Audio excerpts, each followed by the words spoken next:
జానపద కళారూపాల్లో ఎంతో ప్రాచుర్యం పొందింది బుర్రకథ. ఒకరు కథ చెబుతుంటే వారికి చెరో పక్క ఇద్దరు వంత పాడుతూ ఉంటారు. కథ చెప్పే వారిని కథకుడు అని, ఆయనకు రెండు పక్కలా నిలబడి గొంతు కలిపే వాళ్ళను వంతలు అని అంటారు. ఈనాటి బుర్రకథ సీత చెబుతుంది, రాము రాజులు వంతలు పాడుతారు. అనగనగా కొల్లిపర అనే పల్లెటూరు.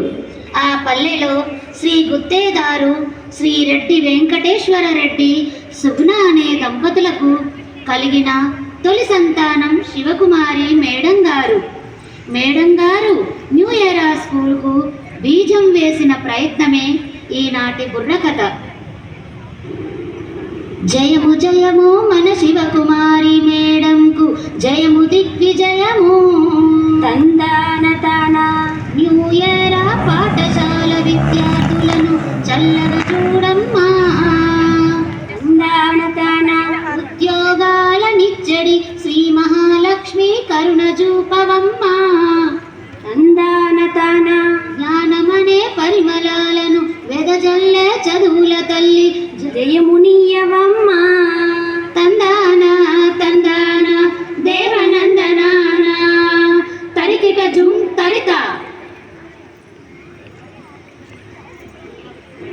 అక్క, ఈరోజు ఏ కథ చెబుతున్నావు? అరే నీకు బుర్ర లేదురా? అరే పాట ఎవరి గురించి పాడుకున్నామురా? శివకుమారి మేడం గురించి కదా. మరి వెర్రి వాడివా, ఈరోజు ఏ కథ చెప్తున్నావు అని అడుగుతున్నావేంటి వెర్రి మహారాజు? ఊరై తమ్ముడు చెల్లి, అనవసరంగా మీరిట్లా కొట్లాడుకొని రసాబస చేయకండి.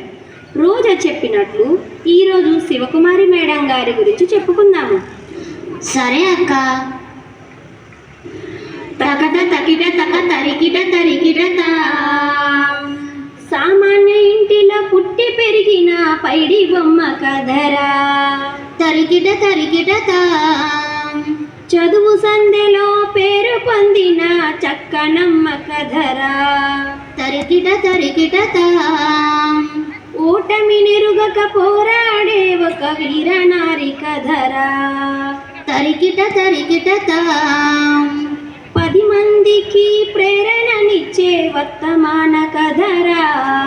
తందాన తానా తరికిట జుం తరిత. అక్క, నాకు విషయం తెలిసింది. ఏమిటది? మేడం గారు తన చెల్లితో, తమ్ముడితో, ఇతర శ్రేయోభిలాషులతో కలిసి పాఠశాలను నెలకొల్పారని. నిజమే. ఆ విషయాలను ఇప్పుడు మన సీతక్క మాటల్లో విందాము. అయ్యలారా, అమ్మలారా, శివకుమారి మేడం గారి విద్యాభ్యాసం కొల్లిపరలో జరిగింది. అతి పిన్న వయసులోనే ఆర్యమండ స్వామి రెడ్డి గారితో వివాహం జరిగినప్పటికీ గృహిణిగా తన బాధ్యతలను నిర్వర్తిస్తూనే పట్టుదలతో బీకాం డిగ్రీలో పట్టభద్రులైనారు.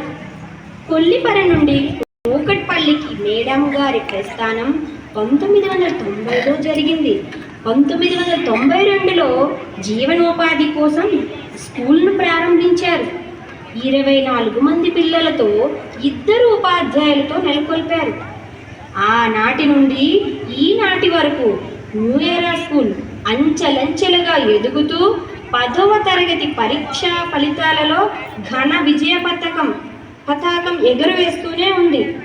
అంతేకాక యువ సామ్రాట్ వంశీ సార్ కళాశాల ప్రారంభ దశలోనే స్టేట్ ర్యాంకులతో ముందడుగు వేశారు. పిల్లలంటే వల్లమారిన ప్రేమ అని విన్నాను. వినడం కాదు, అది వాస్తవం. ఎలా అంటే అక్క పాటలో పరవశించిపోదాం, సరేనా? సరే అక్క.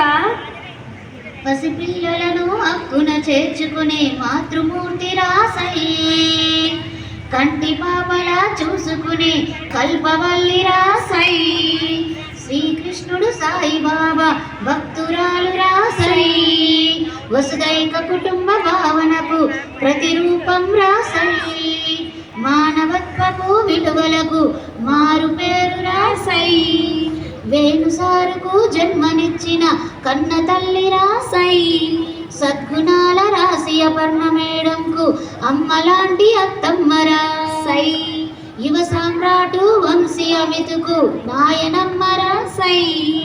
తక్కత తక్కిట తక్క తరికిట తరికిట తా. నిజంగా మేడం గారి కథ వింటుంటే నాకు కూడా మేడం లాగే ఎదగాలని ఉంది. అవునురా, మేడం గారు తాను చూపిన మార్గం, చేసిన సేవ శాశ్వతం. అంతేకాదు దాన ధర్మాలు చేసి అందరికీ ఆదర్శంగా నిలిచినారురా. చాలా మంచి కథ చెప్పావు అక్క. ఈ కథ వింటే నిజంగా ఎవరిలోనైనా మార్పు వస్తుంది. ప్రతి ఒక్కరూ ఈ శివకుమారి మేడం ఆదర్శంగా తీసుకోవాలి. అవునురా. మంగళం మన శివకుమారి మేడంకు మంగళం, జయ మంగళం. మంగళం మన వేణు సారుకు మంగళం, జయ మంగళం. మంగళం మన అపర్ణ మేడంకు మంగళం, జయ మంగళం. మంగళం మన వంశీ సారుకు మంగళం, జయ మంగళం. మంగళం, జయ మంగళం. మంగళం, జయ మంగళం. మంగళం, జయ మంగళం.